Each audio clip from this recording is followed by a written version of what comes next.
Good morning student. Good morning sir. তোমরা সবাই কেমন আছো? ভালো আছি স্যার। প্রত্যেকে ভালো আছো?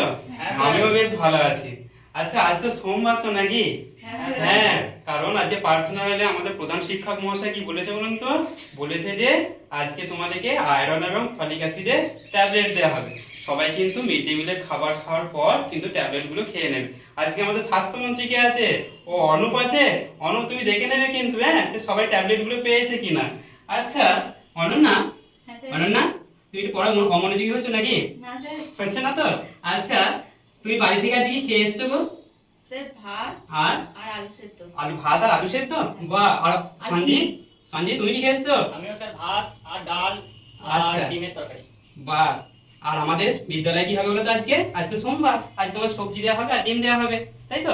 আচ্ছা, এই যে তোমাদের যে ধরো আমি কিছুক্ষণ আগে বললাম আমাদের প্রধান শিক্ষক মহাশয় বলেছে যে আজকে যে তোমাদের একটা আয়রন এবং ফলিক অ্যাসিডের ট্যাবলেট দেওয়া হবে।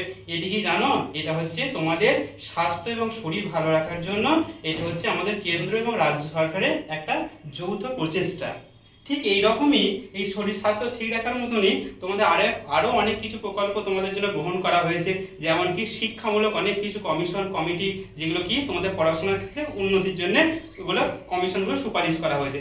আচ্ছা অনন্যা, তুমি বলো তো আমাদের ভারত স্বাধীনতা লাভ করেছিল কবে? 1947 হ্যাঁ, সালে। 1947 সালে, একদম ঠিক বলেছো। 1947 সালে আমাদের ভারতবর্ষ স্বাধীনতা লাভ করে, তাই তো?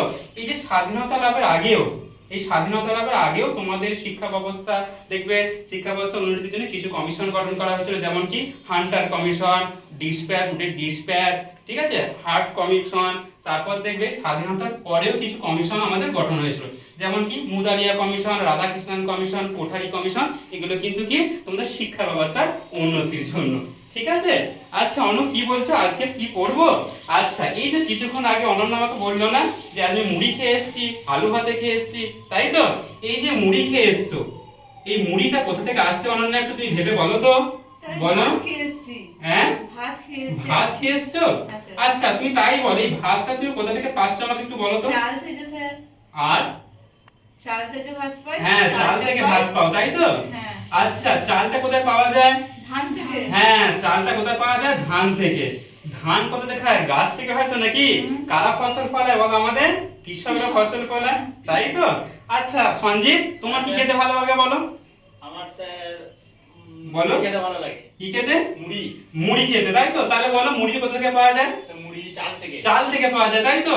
চাল কোথা থেকে আসে বলো? চালটা স্যার ধান থেকে, তাই তো? আচ্ছা, এই ধানও তো তাহলে একটা উদ্ভিদ, আমাদের গাছ।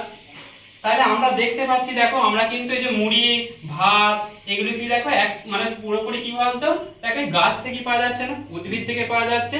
সেগুলো কি আমাদের কৃষক ভাইয়েরা কি করে বলো? ফসলগুলো মাঠে ফলায়। এই যে আমাদের যে মিড ডে মিলের সবজি হচ্ছে লাউয়ের তরকারি, সেই লাউ কোথা থেকে এসছে বলো? সেই মাঠ থেকেই এসছে, এসছে তো নাকি? দেখো আমরা কিন্তু এই খাবারের জন্য সবসময় কার উপর নির্ভরশীল করছি বলো তো? এই উদ্ভিদ বা গাছের উপর নির্ভর করছি, তাই না? আমরা কিন্তু খাবার শুধুমাত্র রান্না করতে পারছি, যেমন বাড়িতে মা ঠাকুমা সবাই খাবার রান্না করে তো, কিন্তু কি বলতো আমরা কিন্তু খাবার নিজেরা তৈরি করতে পারি না। একমাত্র তৈরি করছে কে? এই গাছ বা উদ্ভিদ। কারা? গাছ বা উদ্ভিদ, এরা কিন্তু আমাদের তৈরি করছে। এই যে উদ্ভিদ কিভাবে খাবার তৈরি করছে, আজকে আমরা এটাই জানবো। এই উদ্ভিদের যে খাদ্য তৈরির পদ্ধতিটাকে কি বলে জানো? কি বলে স্যার? সালোক সংশ্লেষ বলে। তাহলে আজকে আমাদের পাঠ কি হচ্ছে? আজকে আমাদের পাঠ হচ্ছে সালোক সংশ্লেষ। তোমরা তোমাদের চতুর্থ শ্রেণীর বইটা 40 নম্বর পাতা খোলো, ঠিক আছে? আমি সালোক সংশ্লেষ পড়াবো। সালোক সংশ্লেষ, তাহলে আজকে আমরা একটা মজার বিষয় শিখবো, সেটা হচ্ছে সালোক সংশ্লেষ। তাহলে উদ্ভিদ কিভাবে খাবার তৈরি করে আমরা দেখি। তাহলে কি একটা গাছের দেখো ছবি আঁকছি, কি আঁকছি? এটা গাছের দেখো আমি একটা কি করলাম, একটা ছবি আঁকলাম। দেখো তোমাদের মতো অত ভালো আঁকি না, তবু আঁকার চেষ্টা করলাম। আর কি হয়, এগুলো গাছের শিকড় থাকে না এগুলো, ঠিক আছে? আর এখানে কি থাকে বলো? মাটি থাকে, তাই তো? মাটি থাকে। আর গাছে কোথায় রান্না হয় বলো তো? জানো? আমি বলে দিচ্ছি, গাছে রান্না হয় এই পাতার মধ্যে। আমাদের দেখবে মায়েরা কিন্তু রান্নার জন্য কি হয় বলো? আমাদের রান্নাঘর আছে না নির্দিষ্ট, যেখানে রান্না হয়।